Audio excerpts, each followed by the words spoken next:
प्रथम टीकाकार आचार्य देव कहते हैं कि अब सर्वविशुद्ध ज्ञान प्रवेश करता है। ज्ञान सर्वविशुद्ध है, ये प्रकरण है सारे अधिकार का। ज्ञान में कोई मिलावट जन्य अपवित्रता नहीं होती है, केवल काल्पनिक अपवित्रता होती है। पर सचमुच ज्ञान में जो मिलावट की कल्पना की जाती है अपवित्रता के रूप में, वो होती ही नहीं है। इसलिए ज्ञान सर्वविशुद्ध, सब तरफ से शुद्ध और पवित्र है।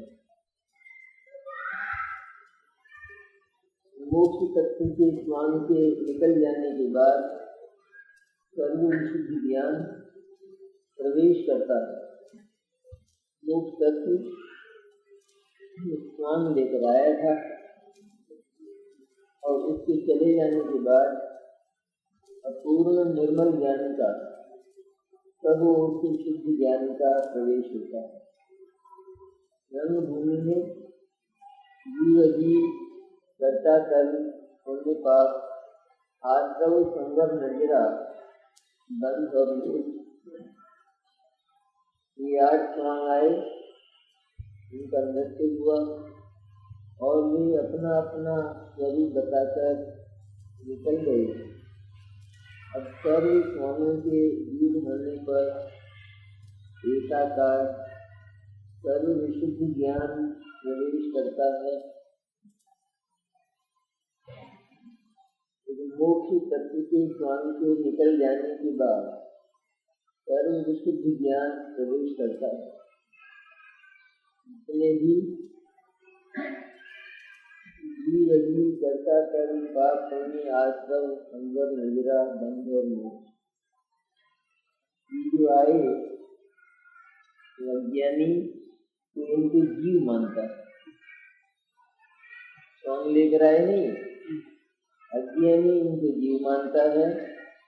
और वास्तविकता क्या है कि जीव नहीं है, सभी जीव की स्वांग। जीव इनके कुछ और प्रकार का है। जीव तो सर्व विशुद्ध ज्ञान स्वभाव वाला है, क्योंकि सर्व विशुद्ध ज्ञान ही जीव है। और ये सबके सब वास्तविक जीव, सच्चे जीव, असली जीव नहीं है। इसलिए इनके स्वांग तो चले गए और एकाकार सर्वविशुद्ध ज्ञान प्रवेश करता है।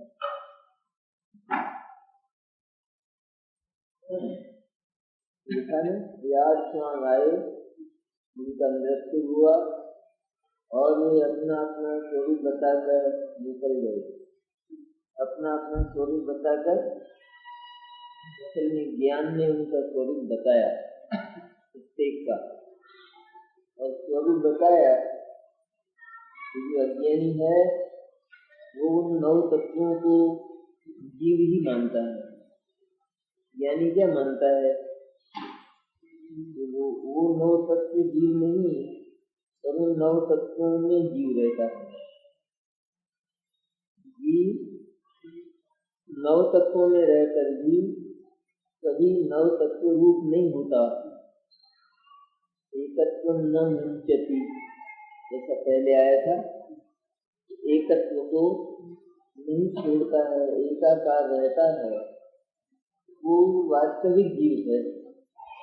तब जीव का स्वरूप है सचमुच, जिसके द्वारा जीव पहचाना जाता है, जो जीव का असली रूप है, सर्व विशुद्ध ज्ञान, वो आता है। इसमें प्रथम ही मंगल रूप से ज्ञान संगी आत्मा की महिमा का कार्य करते हैं। पहले आत्मा जो ज्ञान पुंज है, ज्ञान का एक कोश है, ढेर है ज्ञान का, उसका कार्य की महिमा का कार्य करते हैं। 193वां कार्य है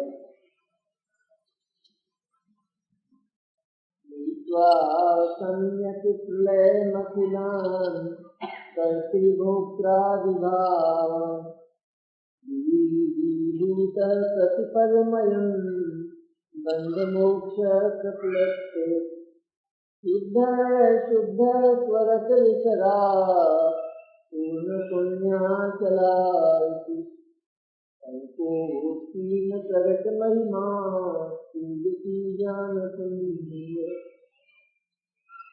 समस्त कर्ता भोक्ता आदि भावों को सम्यक प्रकार से नाश को प्राप्त करा के पद पद पर प्रयोगक्षण के निमित्त से होने वाली प्रत्येक बंध मोक्ष की रचना से प्रत्येक पर्याय में बंध मोक्ष की रचना से दूर वर्तता हुआ शुद्ध शुद्ध अर्थात रागादि मल तथा आवरण से रहित जिसका पवित्र अचल से निजरस के रस से ज्ञान चेतना रूपी रस के विस्तार से परिपूर्ण है ऐसा और जिसकी महिमा संकोचहीन प्रकट है ऐसा यह ज्ञान पूरी आत्मा प्रकट होता है।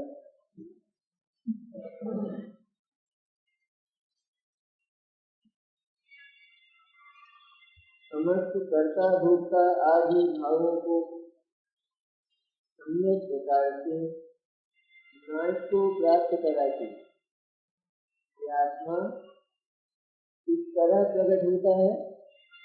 आत्मा की प्रकटता कैसे होती है कि जहाँ समस्त कर्ता भोक्ता आदि भावों का विलय हो जाता है, समाप्त हो जाते हैं, तो आत्मा का सही स्वरूप प्रकट होता है। भीतर से तो आत्मा अपने सही स्वरूप को लेकर सदा रहता ही है, लेकिन जब कर्तृत्व भोक्तृत्व की मलिनताओं का नाश होता है तो आत्मा का सही स्वरूप प्रकट होता है।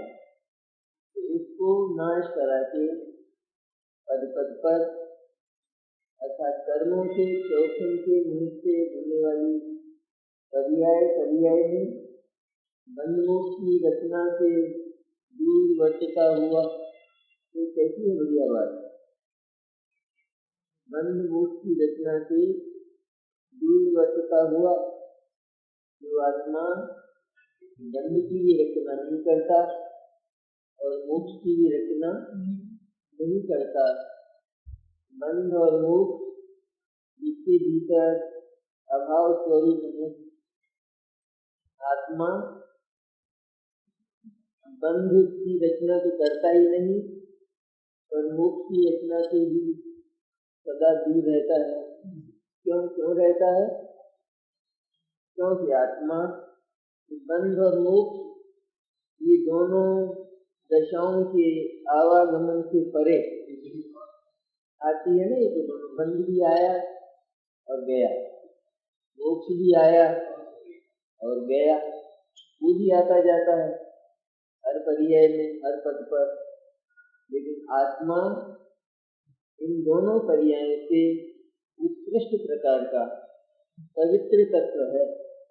आत्मा की ओर से देखा जाए, स्वभाव की ओर से बंध और मोक्ष ये पवित्रता नहीं है। आत्मा की पवित्रता की ओर से देखें तो बंध और मोक्ष ये अपवित्रताएं हैं। बंध तो अपवित्रता है ही, लेकिन मोक्ष भी, क्योंकि जो कभी अपवित्र नहीं होता तो वह पवित्र हुआ कलंक है जीवन पर। क्योंकि इससे ये बात ध्वनित हुई जो बंधा था, जो पवित्र हुआ अर्थात उसका मोक्ष हुआ, उसका अर्थ यह हुआ जो बंधा था। बंधा था उसका जीवन कलंकित हुआ, कलंक को धोया, ये बात तो है, लेकिन कलंक लगा न। जो मोक्ष गए उनके संबंध में ये बात सही है या नहीं, उनका जीवन कलंकित रहा था और तब उसको दूर करके वे पवित्र जीवन में प्रविष्ट हुए, मुक्ति के जीवन में। लेकिन आत्मा कैसा है जो न बंध का निर्माण करता है और न मोक्ष का निर्माण करता है। इन दोनों प्रकार की रचनाओं के पास जो सदा जो का क्यों रहता है, उसका नाम आत्मा है। उसको आत्मा कहते हैं। शुद्ध बुद्ध, शुद्ध शुद्ध, मोक्ष के समानांतर आत्मा के साथ शुद्धता दो बार कही गई। मोक्ष शुद्ध है और आत्मा शुद्ध शुद्ध है। और इससे ज्यादा क्या कहें? जब मोक्ष को शुद्ध कहा जाए फिर आत्मा को क्या कहें? कि आत्मा भी शुद्ध है। जब दोनों बराबर हुए, दोनों की शुद्धता एक ही हुई, तो नहीं, ऐसा नहीं है। आत्मा की शुद्धता मोक्ष की अपेक्षा महान है, अधिक है। इसलिए आत्मा शुद्ध शुद्ध अर्थात परम शुद्ध है, रागादि मल और आवरण से रहित, जिसका पवित्र अचल तेज निज रस के रस से, ज्ञान चेतना रूपी रस के विस्तार से परिपूर्ण है ऐसा, और जिसकी महिमा संकोचहीन प्रकट है, जिसकी महिमा बंध और मोक्ष ये संकोचहीन नहीं है। बंध और मोक्ष में तो बंध है, उसको मिटाना पड़ता है, और उसकी जगह है मोक्ष आता है। और आत्मा संकोचहीन, उसमें कोई रेखा इधर से उधर नहीं की जा सकती। उसका जो स्वरूप बना हुआ है, उसमें से एक भी रेखा इधर उधर की नहीं जा सकती है। इस तरह निश्चित रेखाओं वाला टांकी से उकेरे हुए के समान, टांकी से जो उकेरा गया है उसमें कोई परिवर्तन नहीं किया जा सकता, थोड़ा भी। इस तरह आत्मा टांकी से उकेरी हुई प्रतिमा की तरह एकदम निश्चल पदार्थ है, ध्रुव पदार्थ है। ऐसी उसकी महिमा है।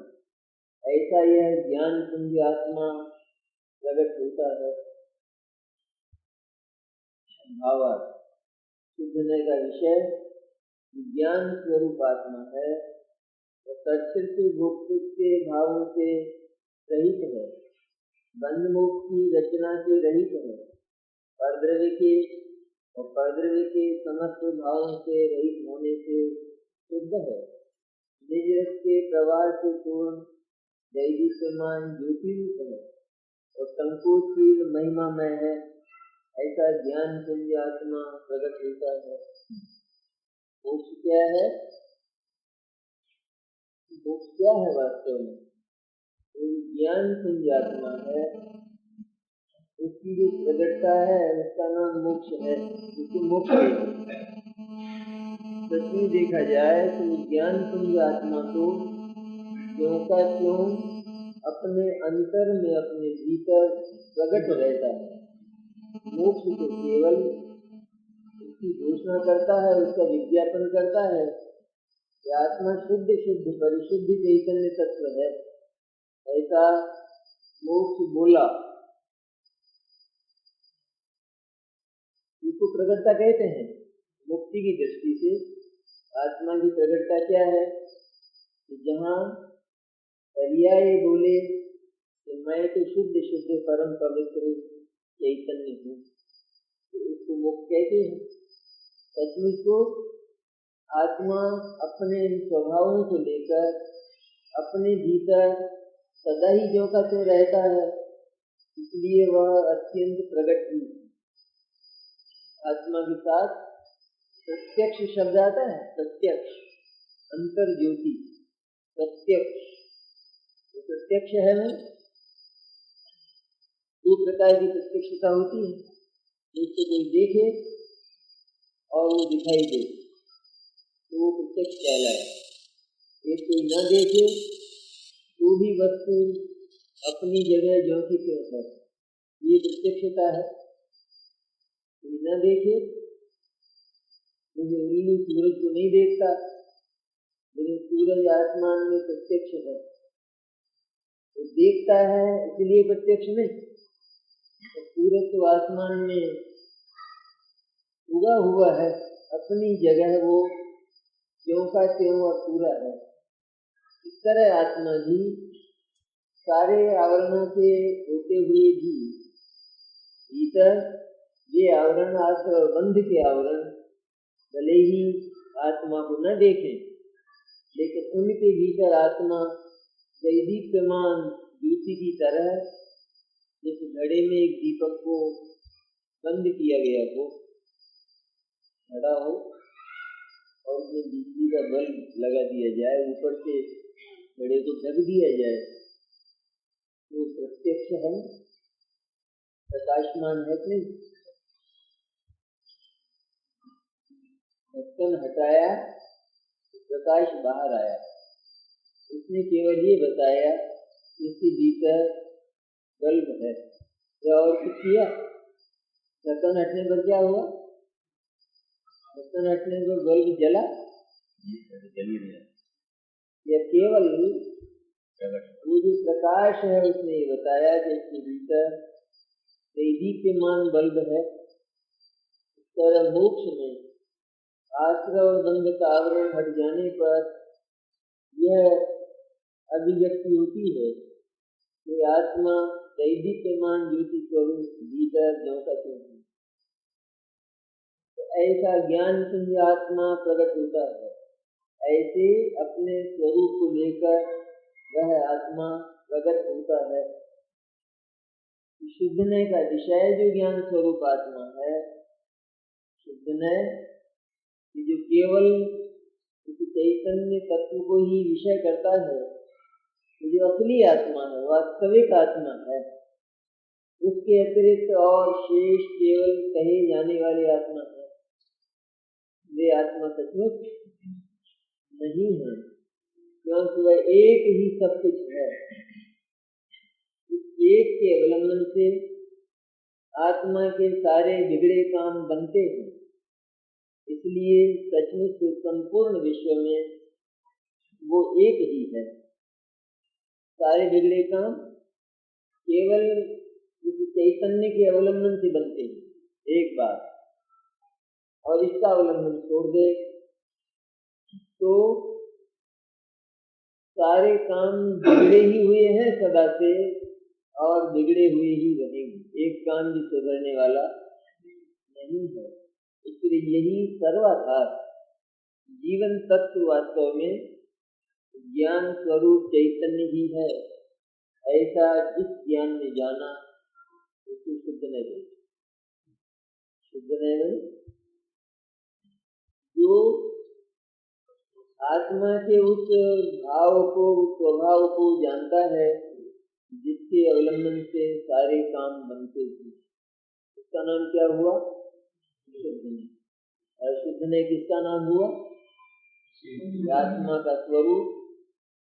ये सदैव इसी तरह विद्यमान रहने पर भी आत्मा में कुछ और बातें भी हुई हैं, कुछ और घटनाएं भी घटी हैं, कुछ आत्मा के स्वभाव के विरुद्ध। इसको जो बताता है उसका नाम हुआ, उनका नहीं हुआ अशुद्ध में। अशुद्ध में सम्यक ज्ञान है, मिथ्या ज्ञान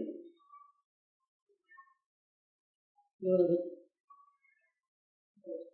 मिथ्या ज्ञान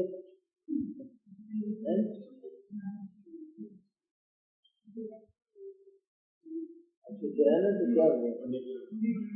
क्यों कैसी लाइफ है? अशुद्ध है ना तो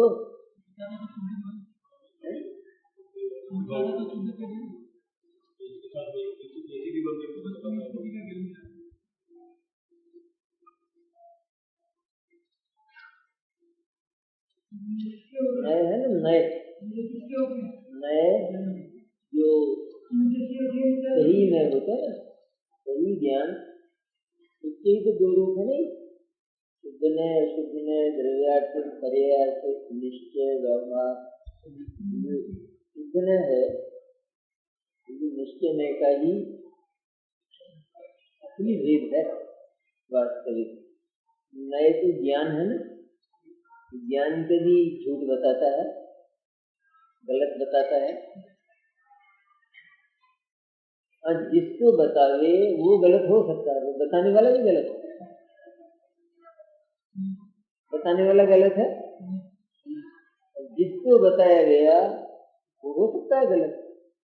शास्त्र और बंद गलत हैं, लेकिन उनको बताने वाला ज्ञान भी गलत है क्या गलत है? आपके हाथ में टॉर्च हो ना, टॉर्च, और अपन अपने घर जाते हैं, बीच में कीचड़ आता है, टॉर्च ने कीचड़ बताया, टॉर्च मिथ्या है सम्यक?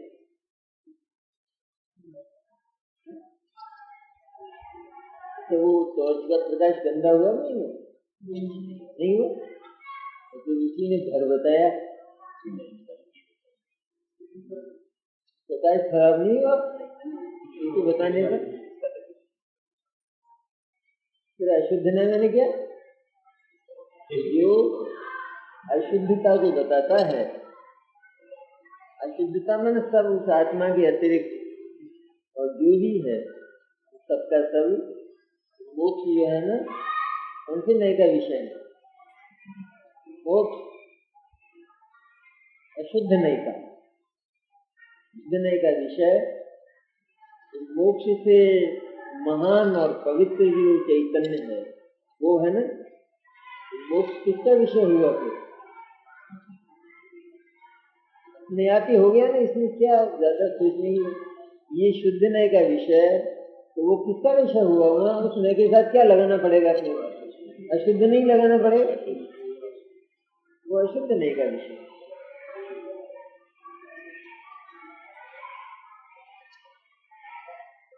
शुद्ध नए का विषय ज्ञान स्वरूप आत्मा है, प्रकट हुआ नहीं, प्रकट कहते हैं ना, प्रकट में नहीं क्या, प्रकट तो है ही वो, इस स्वरूप को लेकर शुद्ध ने ऐसा जाना कि ज्ञान में उसकी प्रकटता हुई। ये तो ज्ञान निहाल हुआ, आत्मा निहाल नहीं हुआ। ये प्रकटता किसमें हुई? कौन प्रकट हुआ सचमुच? सचमुच तो नए प्रकट हुआ, आत्मा प्रकट हुआ, क्या हुआ? शुद्ध ने जब आत्मा को जाना तो आत्मा तो वही का वही रहा, तो उसमें कुछ फर्क पड़ा? ये शुद्ध ने जाना तो कुछ ऊपर आ गया हो, पहले जरा भीतर था, नीचे शुद्ध ने जब ऊपर ऊपर कर दिया हो, ऐसा कुछ हुआ? वहां का वहां, वैसा का वैसा, वही का वही रहा ना। सचमुच प्रकट कौन हुआ? नए प्रकट हुआ।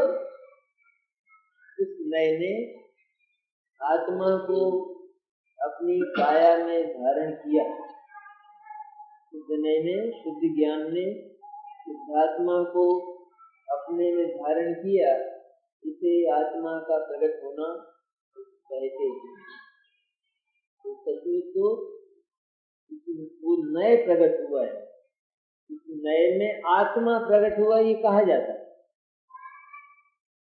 इस नए का विषय आत्मा बना है, बस इतनी बात है। इसलिए नए का विषय जो आत्मा है वो अलग विद्यमान है। वो तो नए तो ये मैं शुद्ध चैतन्य हूँ ऐसा जाना इसने तो, लेकिन सचमुच वो जो विषय है वो तो जहाँ का तहाँ, ज्यों का त्यों, वैसा का वैसा, वही का वही, उतना का उतना, पवित्र और निर्मल अपनी जगह है। वो जो ज्ञान स्वरूप आत्मा है कैसा है? वो कर्तृत्व भोक्तृत्व के भावों से रहित है। आत्मा में क्या है बात?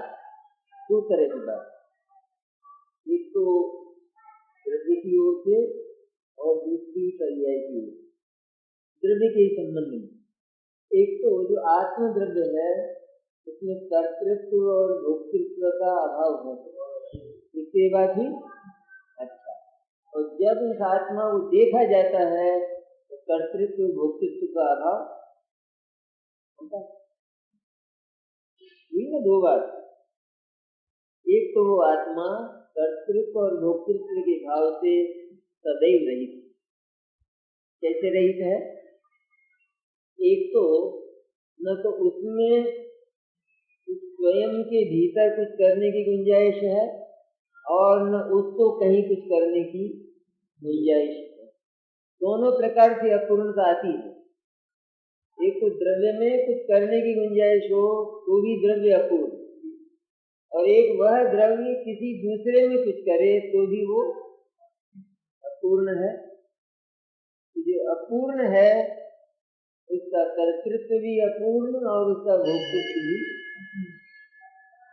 खुलकर आनंद का भोग जो अपूर्ण ही है, जिसमें पहले से ही कमी है, तो वो स्वयं और उसका अवलंबन लेने वाला कभी सुखी नहीं हो सकता, क्योंकि स्वयं ही कम है। ये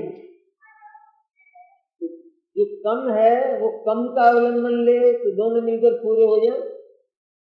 दोनों मिलकर हो जाए पूरे नहीं हो। दो व्यक्ति हो और दोनों ही पलंग से उठ नहीं सकते, इतने कमजोर हैं। दोनों मिल जाए तो उठ जाए, नहीं उठ सकते। क्यों? तो मिल गए ना, तो नहीं उठ सकते। इस तरह आत्मा यदि वो अपने स्वरूप में ही अपूर्ण है, स्वरूप से ही, कैसी अपूर्णता? यदि उसमें कुछ करने का अवकाश है और उसको कुछ करने की गुंजाइश है दूसरे में, इसका अर्थ यह है कि वो स्वयं पूरा नहीं है। और आत्मा को भले इसके संबंध में शास्त्र और लोक कुछ भी कहते हो, शास्त्र भी उसकी अपवित्रताओं को बहुत कहता हो, लेकिन सचमुच देखा जाए तो आत्मा पवित्र और परिपूर्ण तत्व है, क्योंकि किसी का बनाया हुआ नहीं है। वो कर्तृत्व भोक्तृत्व के भावों से रहित है। इस प्रकार की आती है बात, समस्त कर्ता भोक्ता आदि भावों को एक प्रकार से नाश को प्राप्त करा के ज्ञान पुंज आत्मा प्रकट होता है। नाश को प्राप्त करा के मतलब उसमें है ही नहीं, एक बात तो ये। और दूसरा क्या हुआ? जिसने उसको देखा उसका कर्तृत्व भोक्तृत्व उसी समय जाता रहा, समाप्त हो गया। इस तरह जब जब आत्मा प्रकट होता है जिस पर्याय में, शुद्ध नय में, तो वो शुद्ध नय आत्मा के अकर्तृत्व और अभोक्तृत्व की गरिमाएं गाता है, गीत गाता है, उसका गौरव गाता है। इसे कुछ करना नहीं और इसमें कुछ किया जाना नहीं है, ऐसा यह अनादि अनंत पूर्ण तत्व है। ये महिमा कौन गाता है? शुद्ध नय। कहाँ गाता है? कहाँ गाता है? मंदिर में, भगवान के सामने। कहाँ गाता है? भीतर ही भीतर। ये जितना भी महोत्सव है ये आत्मा के भीतर होता है सारा। और ये महोत्सव है, ये महा महोत्सव। तो जब आत्मा शुद्धनय की पर्याय में अपनी परिपूर्णता को लेकर प्रकट हुआ, दैदीप्यमान हुआ, बंध मोक्ष की रचना से रहित है। बंध भी आया, मोक्ष भी आया, क्योंकि आत्मा परम मुक्त तत्व है, इसलिए उसे मुक्त होना नहीं है। मुक्त है सदैव, और यह मुक्त रहना ये उसका स्वरूप ही है, और स्वरूप कभी बदला नहीं जा सकता, पलटा नहीं जाता। इसलिए बंध और मोक्ष की रचनाएं आत्मा के भीतर नहीं होती। इतना जाने तो संभव दर्शन होता है, मोक्ष बाद की बात। इतना जाने आत्मा बंध भी नहीं करता, बंधता भी नहीं, और उसका मोक्ष भी नहीं होता है। कोई कहने को तैयार? कहने को भी कोई तैयार है?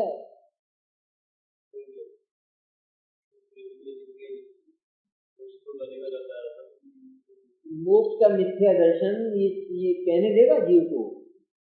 मोक्ष का भी मिथ्या दर्शन होता नहीं? वो क्या है मोक्ष का मिथ्या दर्शन? क्या है?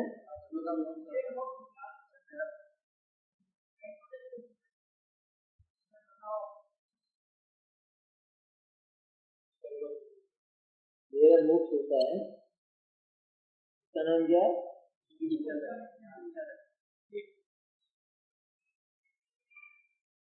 नहीं अटपटी लगे बात, आत्मा मोक्ष नहीं होता, नहीं जाता आत्मा।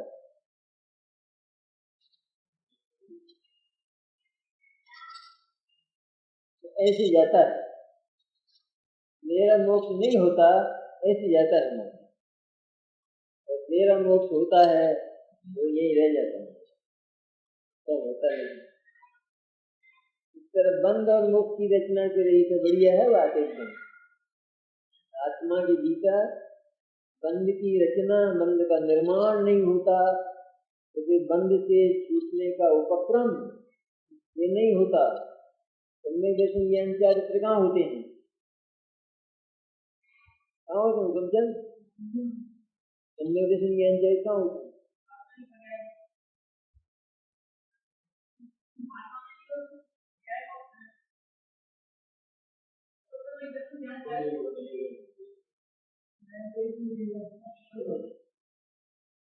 बोलो में क्या झगड़ा? आत्मा में नहीं होते।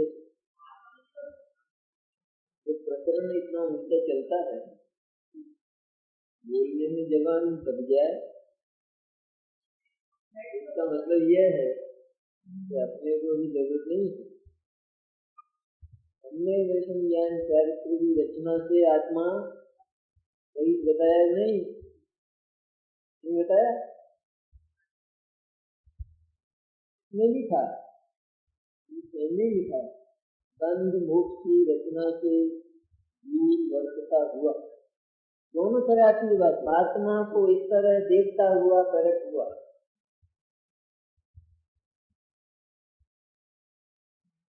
भगवान शुद्ध को कौन सा नहीं? शुद्ध नहीं है? शुद्ध नहीं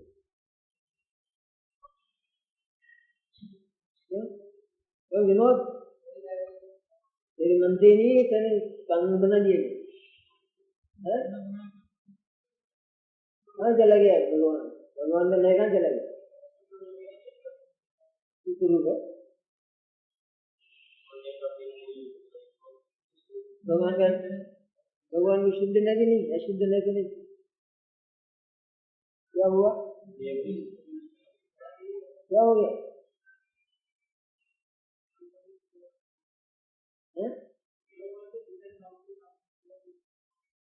विषय था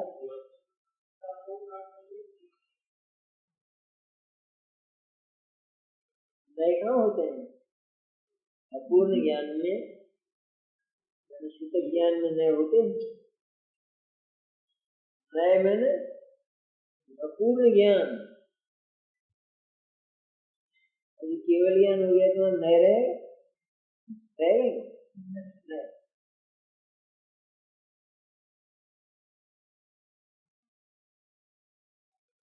दीपक जलता हो ना, मिट्टी के तेल का दीपक घर में, लाइट नहीं हो, मिट्टी के तेल का ही जलेगा तो क्या होगा? नीचे तेल का जलेगा। और जब लाइट आ जाए, ट्यूबलाइट जले तो दिए को रखेंगे और वो दिया कुछ काम का रहेगा? तो दिया दिखेगा वो की आवश्यकता है? ये मिट्टी के तेल का दीपक है, उसको तो यूं ले जाना पड़ेगा चीजों को देखने के लिए, सारे थोड़ी प्रकाश कर देगा, उसको ले जाना पड़ेगा पकड़ के, लालटेन को हाथ लगा के बुझ नहीं जाए। ऐसे ही है ये नए, ऐसे हाथ लगा के ले जाना पड़ता है वस्तु को, एक एक को देखना पड़ता है। तो केवल ज्ञान जो ट्यूबलाइट है या वो आजकल की दूसरी समझ लो बढ़िया वाली, हाँ ऐसा है वो। उसमें इन नए के मिट्टी के तेल के दीपों की जरूरत नहीं है। इतना अवश्य है कि इनसे भी पूरा काम चलता है, इतना है, एक वस्तु को एक बार में ही, एक समय में ही देखते हैं। दूसरी को देखना हो तो फिर उसके पास चले जाते हैं, तीसरी को देखना हो तो फिर उसके पास चले जाते हैं। काम अटकता नहीं है, काम तो चलता है, लेकिन है दिक्कत। इसलिए जब केवल ज्ञान होता है तो नए की रचना नहीं रहती है। विकास था ना, विकास। जब पूनम का चंद्रमा हुआ, वो जोज का है नहीं, उस दिन उस पूनम के चंद्रमा में जोज का चंद्रमा है क्या? पूनम के चंद्रमा में जोज का है, क्या करता होगा? वो अलग ही जलता होगा। तो अरे पूर्णिमा का है, द्वितीया का अभाव होकर पूर्णिमा का हुआ, उसमें नहीं है दो जोज का। ऐसी विचित्र है, उसका अभाव होकर ये हुआ है। वो है तो ये है, पूनम है नहीं। हाँ, पूर्ण चंद्र है, वो एक अलग बात, वो तो द्रव्य, वो तो है। लेकिन जहाँ पूर्णिमा का चंद्रमा है तो वहां द्वितीया का जो अल्प प्रकाश है वो पूर्ण प्रकाश है, पूर्ण।